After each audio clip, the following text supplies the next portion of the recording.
And here's Willie Birch's lithograph. Which I think is a great example of two things that were happening at the Robert Blackburn Printmaking Workshop. One being working with artists in a way that allowed them to do what we call print as you go. So draw a layer and respond to that particular thing, as well as have an image benefit something larger than just the general art community or purchasing community. So this was actually done with a joint grant through the NEA with the Brodsky Center in New Jersey. It's associated with Rutgers University, where we were each working with different artists from the city of New Orleans to replace works, producing editions to replace works that were lost during Hurricane Katrina. Right. So Willie Birch is a prominent artist from New Orleans. He spent a long time in New York City, and he knew Bob Blackburn very well when Bob was alive. And so we invited Willie into the studio to make a piece that was very much about New Orleans. And very personal. And very personal. These are two views split from his backyard. And Willie had left New York City to move back to New Orleans. He said specifically to explore drawing. And he said everyone thinks about New Orleans, they think about the food, they think about the music, they think about the dance, and they think about the spirit of New Orleans within those things. And he said there is a spirit of New Orleans within drawing that I don't believe has really been explored. And he said, so I needed to move home to really fully explore that. And so he moved home and he dedicated himself to a different drawing practice and really trying to find that feeling, that spirit of New Orleans that is so unique to the place and so unique to the history, and how that comes through in the work. And so when he came into the studio, he said to me, he's like, Phil, I don't want to make a print. And I said to him, I know, I don't want you to make a print either. And he looks at me and he's like, what? I was like, I want you to make a work of art. And he's like, oh, man. Walked right into that. Exactly. And he's like, fine. He's like, then you're going to have to print it. Yeah. And so that's the push-pull that we had, and we talked about building the image as he goes. So he had two photographs he was working from as guides, but they're two small 4x6 photographs. And so he started drawing, and we started building it, first layer, second layer, printing very transparent black inks. So it's wash work and crayon drawing and pencil drawing. It's all building and building and building. So he draws each layer in black. We print it in a different quality of black ink. It's a very colorful black and white image. Exactly. So we're using like green blacks and blue blacks and orange blacks and a little bit of yellow in a black or a little bit of silver in a black. Lots of nuance. To get that kind of movement and feeling. And so by the time we had the fourth layer down, it's very thin. It's more like an underpainting. And Willie said to me, he was like, I don't know, Phil, if this is going to work out. And I said to him, I said, how long does it take you on one of your big drawings to get to that place where you feel it might work out? Like you're kind of pushing and tugging on that drawing, building up surface and trying to find where it is. He says, 2 or 3 weeks. I'm like, that's 4 or 5 layers in lithography. Yeah. I was like, hang in there. And then we hit run 5. He's like, I think this is starting to look good. I think it's going to go somewhere. We hit layer 6, layer 7. This ends up being a 10-layer, 10-color lithograph. Right. And so for him, he got to explore his drawing method through a wildly different medium, working with wet and dry media, being able to work back in ways that you can't do on paper, and to build something so he didn't feel like he had to have this final idea and then work backwards from it in a sense of it being finished. Like he have a final idea that is not fully realized and work towards the realization of that. Right. And that's really, I think, illustrated well within this print. And for him, it's conceptually what it is you've got the top half, which has a portion of a bottle garden that he has in his backyard. Keep away the evil spirits. Keep away the evil spirits as well. An African It's a West African religious tradition as well as remembrance of your ancestors. And so a lot of times a small sparkle, glint of glass, it's placed for a specific purpose or a reason from a historical moment or a person or place in time, so that there is kind of that twinkle of reminder of where you've come from and how you've gotten where you are today, and a reminder of responsibility of the carrying on of legacy and tradition and heritage and the importance of remembering one's past to influence one's future. And so that's that portion. And then you have the bottom half, which is a mud mound. So crawfish make these crazy tunnels underground, and being at the water table so close to the surface of the ground in New Orleans, they will tunnel and you'll have this beautiful backyard, perfectly manicured, and in the morning there'll be this mud mound that comes up. And so they're like little architects, they dig these tunnels. And it's enshrined, it's really showcased, it's like very in much a showcased. jewel case here. Exactly. Well, and he said a lot of people, in New Orleans, they're like upset by them because they have this perfect yard and these mud mounds pop up in the middle of the night. But other people really cherish them because they are like these little architects. They take one kind of mud to start building up, a different kind of leaves and sticks get stuck in, and a different kind for the exterior. And they use these as parts of their ways of tunneling around in their breeding periods of time and things like that. And he's using it symbolically. He's using it symbolically, which is the culture that exists, the underground culture, the current, or like kind of, you can say, the spirit of the flow of the city of New Orleans that exists under the surface that will make itself manifest in certain places and at certain endure, times. And endure. And in this kind of way, coming from something unexpected. So you don't necessarily think of a crawfish as being a builder, but they are, and they build these crazy mud mounds, and they're like adobe structures. Mm-hmm. And so he's like likens it to saying that the unexpected interjecting itself into your life, and he looks at the arts as having that kind of role, as to show you something you didn't necessarily expect at a time and in a place where you really need something like that to happen, maybe, and you notice something that one day might be an annoyance in your yard, and the next day you might notice it as being something beautiful. And appreciate it. And it's really about that duality of the lives that we have to live and the lives that we're trying to live, mm-hmm. and where those things intersect and how we can make that There's happen. a whole philosophy in there. Exactly, and it's very much about New Orleans, and it's very much about that kind of tangle of the grass and the leaves and how everything grows together and intertwines and is separate but together, and all, when you start to think about the culture of New Orleans as being this massive melting pot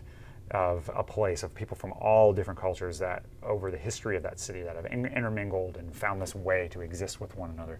And so for him, it was really important to do something like this for that sort of conceptual project of making sure that this was artwork that's going into a public arena in the city of New Orleans that really speaks to New Orleans, right. and to people within the city. So not necessarily everyone from outside of the city would immediately understand these visual cues, but people in New Orleans would. Tell me again the date, when the year this was made. And the reason I'm asking is because it's 10 maybe. I think that's right. So it's operating interesting. It's traveling through time. It's a Right. memory container. We're coming up. We're just past the 10th year anniversary Exactly. for Hurricane Katrina. So it's really an important memorial as well. Exactly, and he really, one of the reasons for the bottle garden is that kind of reminder of those history points. Yeah. And it's really about making sure we appreciate our culture and we remember it and we learn from it. And that, we allow these things to be, allow the differences to be positive influences, and versus just trying to get rid of everything. Yeah. So it was a really special project to work on with Willie, and I think it really is an embodiment of a lot of the philosophy of the workshop, of the Robert Blackburn Printmaking Workshop.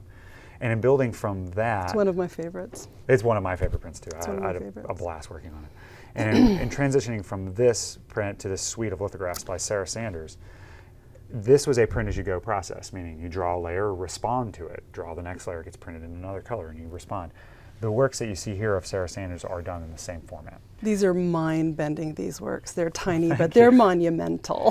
They're beautiful, yeah. And so Sara's focus as an artist is to really positively influence your life. She doesn't feel that art should be stressful. She doesn't want to, when you come home and you've got this work on your wall, that it's going to cause you to reevaluate your life in a way that's tense. And so she really loves artwork that can be life-affirming and positive and sets up potential. Mm-hmm. So positive psychology artwork, okay. Pretty much. Yeah. And so for her, chairs are kind of a stand-in for almost for people mm-hmm. in a lot of ways. So they're like portraits of the, yeah, sure. Yeah, so, and when you think about the way in which the aesthetics of them, you take certain things for granted when you look at them, like the fact that there's only 2 legs instead of 4 that are visible. Mm-hmm. The fact that they feel cozy mm-hmm. and inviting. Mm-hmm. So she doesn't really she wants you to feel like you can sit in the chair. Mm-hmm. And it's that kind of sitting in a chair that allows you to relax and shed the weight of the day. The kind of sitting in the chair that is a place where you think about things and develop ideas. And a contemplative space, exactly. A haven, all these wonderful things that you want within a home, mm-hmm. within your own environment, as well as having lots of personality. Yeah, and so they really some do. of the chairs are based off of chairs that actually exist in reality, and some of them are composites of parts of different chairs, and some of them are totally made up. And some of them have interesting histories in and of themselves. And so for her, these are the first 4 of a longer running Different series. generations. Exactly. Different generations and aesthetics, and you kind of start to imagine the home that they'll be in. For her, why she eliminates the background is that she wants you to apply the stage. She wants the chair to exist in the space that you create. So she painstakingly works to give you enough details so that you fulfill the narrative. So if you think about it more in terms of writing or literature, right, exactly. Really great storytellers let you fill in some of the details. She wants to activate the audience in that way. So this is really about that sort of activation for her. And so she will warp the drawings. So she'll draw a chair in perfect foreshortened perspective. Then she'll eliminate some details like back legs, and she'll start to warp the drawing in a way that's more how our mind-eye experiences a chair, not a chair that could actually exist in that foreshortening. So it'll widen because it needs to be a little bit more inviting, or the chair will tip back, or the arms will twist. So when you look at them, they look right. Yes. The way you want them to be. Right. But it's an optical kind of illusion. Right. So it's not about realism or photorealism for her. It's really about internal feeling and how you get the work to this place where this is how you believe the chair should be relative to making it feel inviting, making it feel that this is that sort of safe place, or feel that this has potential. Okay. And because that open space for imagination is the area in which she has her own play, but she doesn't want you to be limited to just the way she sees the world. She wants your world to open up as well. Very generous. So this particular body of work uses chairs for that particular aspect. She's also done another body of work working with small plants and the plastic pots that you buy them from the store in. She always talks about it. This is the point when you haven't killed your plant. It's totally full of all this wonderful potential, and you're super happy. It's the sparkle in your eye moment. Right, and so she really wants people, when they see that, one, to focus on the beauty of the image and the plant and those things, but also to feel that potential, that point when you're like, this is going to be amazing. And so she wants you to have those kind of daily reminders of things. And she feels that art can really help influence your environment in a way that makes you a better person. So to touch upon, again, with Sara's work, kind of how these prints are actually made. So they're a print-as-you-go process, like the Willie Birch print, and which is what Bob Blackburn really pioneered with the painterly process, or the painterly approach to printmaking. And in this case, this is lithography, where Bob had pioneered it as well, which means you draw a layer, print it in a color, and respond with the next layer that you draw, and you build your image over time, versus going, I have a finished idea, and then you break it into parts.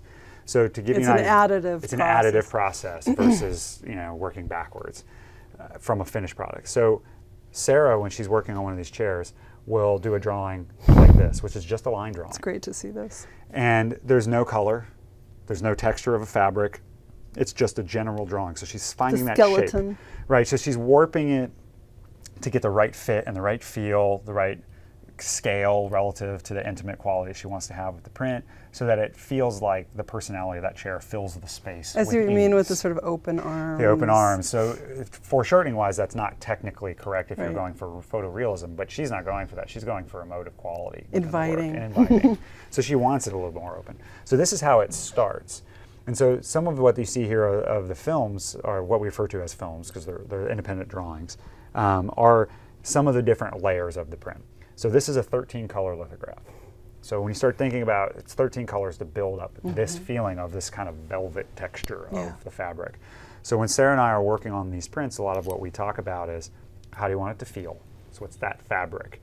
How do you want it? What do you want it to do as far as its space? Do you want it to recede a little bit in space? Do you want it to kind of come forward, or kind of be in an in-between space between the viewer and its own world? How do you want the surfaces to feel? So is it polished wood? Is it shiny brass or tarnished brass? All these different types of elements come into play.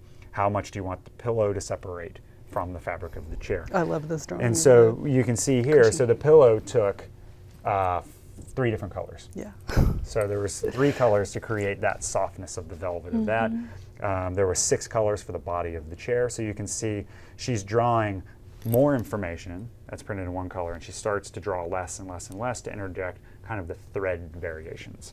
So you can see here she's really kind of going to get that kind of texture. Striation. Right? So yeah, because the velvet has that kind of movement to the fabric, especially older velvet, kind of worn-in velvet. Mm-hmm. And so she has to draw all of that. Independent. So this was printed in one color. This was printed in a different green. This one was actually printed in a slight brown tone to kind of give an antique quality to it. And then you can see one of the layers for the feet. So each one of the chairs here has the same level of involvement as far as work is concerned.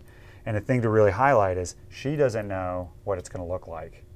She doesn't know in the end. She has an idea of what she'd like it to be. You're projecting. But she's finding it as she goes. Right. And so sometimes we work in a color set and she's like, you know what, the color of the chair needs to change. So we go back to square one and we start all over again. And then to get the color just right, because it has to feel right.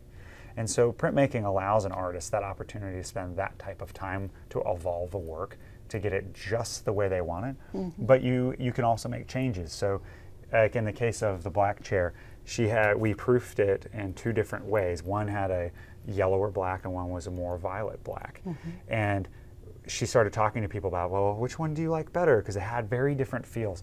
And someone had said that one which was the more yellow one, feels like it would be in my office. That one feels like it'd be at home. Huh. So she went for home because that's really what she was going for. That's part of the concept for the series. Exactly. She didn't want you to feel like come home and think of work. So that was not the point. So for her, it's really about getting that right emotive quality. And so sometimes you have to change the colors in order to get that perfect feel. And so to kind of re-highlight how we as printers get to this point in the field, it really all started with Bob Blackburn's approach to printmaking, which was it's about making a work of art that happens to be a print. Mm-hmm. It's about using a process for all that it can be. Meaning if it can be editioned, then now we have the concept of a multiple original. Or you could use it and just make one and choose not to edition it. It's up to the choice of the artist, and the artist really makes that selection based on how they would like their voice heard, right, and what it is they're saying with that particular work and how far they would like that particular thing to reach. And so printmaking has that really wonderful quality to allow an artist to choose how they would like it to exist in the world. And so the prints that we focused on making, as myself with artists in collaboration with the Robert Blackburn Printmaking Workshop, we've always had that conversation, just as Bob had started that conversation in the early 40s. So, and this amazing, stellar, diverse array of artists and voices and techniques really is making your point for you that it's a very open, free kind of canvas. There are rules and there are some rigid ways that things need to be done in order to accomplish. But and it seems like an endless number of choices almost and combinations of things. Right, and your job as a collaborating printer is to help pare some of those choices down to help your artist not be overwhelmed by the possibilities. Right. So because it is overwhelming. Right. And then to help support them in their vision. And I think that really is what Bob did with his workshop, was to support artists' own individual creative vision. And I think that's something that's very rare today to find in a lot of places. But printmaking workshops, because of the nature of the process, because it is so collaborative, is one of those few oases where that still continues. No matter what new technologies are added, it's just a new tool in the toolbox. And it allows people to just have an even greater in-depth conversation. And so when I think about Bob's contribution, I actually don't think about it as a finite thing. Right. I think about it as a living legacy. Right. As what he has done and demonstrated was that our tools are all equally important within our toolbox. All voices are equally as valuable within our community and our conversation, and that all of them should be cherished and preserved for as they are. And try not to redefine things or change their interpretation based on some personal need, but allow things to be themselves and allow things to happen that are unexpected, because you allow all these things to exist as they are within this space. And I think that's a really important thing. And to kind of tie it to the Library of Congress, for me, what's such a wonderful thing about the large selection of works that you have here from the Printmaking Workshop and the Robert Blackburn Printmaking Workshop, the continuing history, is that it really represents a slice of American creativity. And it's not all Americans. An epic slice. An epic slice. Really. And it's such a large period of time, and it really shows the evolution of our culture, the way in which we see the world, the way in which we see ourselves. And it really highlights, I think, a lot of the positive potential. And I think one of the great things about art is that it allows us to see who we can become. And when you look at a wide selection of work like this, individually you may not, as a art lover may not respond to all of these works, but you'll respond to some of them. And it's all connecting to sort of our history and our culture in ways that are meaningful and important to record and preserve. It's thanks to people like you that this legacy has such light shining and will continue to sort of give. You, Deborah Cullen, have worked to really highlight Bob Blackburn's direct contribution as an artist. And there have been some wonderful things. I have to mention the Library of Congress show in 2003 was a Hallmark show that was focusing on the wide output of the printmaking workshop, including Bob's work. And then the Driscoll Center had the recent show in 2014. So, and the last thing you've hinted at this, but I want to sort of mention that all of this is freely accessible. This is a public collection. It belongs to everybody. It belongs to you and Congress and everyone in the world, really. So we hope that you'll help inspire people to come and explore and study and keep. There's an endless frontier in the collections of the library. My God, yes. And I really encourage people to do the same. Why the Printmaking Workshop archive, as well as contemporary prints being produced today, we wanted it to come here, was because it's open and accessible. Yeah. Because to Bob, it was artwork is meant to be lived with. It's meant to be in the world. It's not art if it's not out in the world. Right. And many people, when they think of an institution like a museum, they don't necessarily, they think of the flat file drawers and then it stays in there. But you guys here are so rare in the sense that it's fully accessible. Anyone can come and experience the work. And these are here in the context that we're sort of preserving them. They're primary sources. This is DNA for research and study. And there's no distance between you and the work. That's right. And it's you get to experience it and you get to understand it and you can talk to trained professionals about the work, which is also extraordinarily rare. Because normally, if the work was being displayed in a museum, it's on a wall and you maybe get a couple of sentences about something. But to be able to have someone to talk to give you context, to really help you understand some of the history of why this thing came to be, really helps, I think, allow art to become part of someone's life rather than it being something that is at distance behind and bars. that's my cue to thank you. That's exactly what you've done, and it's incredibly valuable and a great pleasure. Thank you so much. Thank you.